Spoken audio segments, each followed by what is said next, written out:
It's not very often that you see, right? Nothing to do here, right? It's not very often. So we went from pigeon poop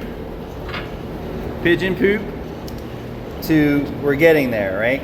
So this is Ryan's first time TIG welding. Yep. So these guys are taking advantage of the time that we have to teach themselves how to TIG weld. This was me teaching myself. And it's still very difficult because we don't know the machine, we don't know the metals. We're not really working in a super clean environment. This is our welding table, which is the lift.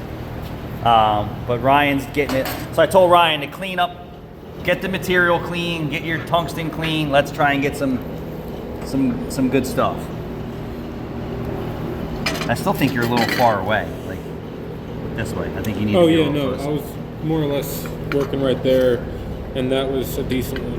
Yeah. Looking good, looking good.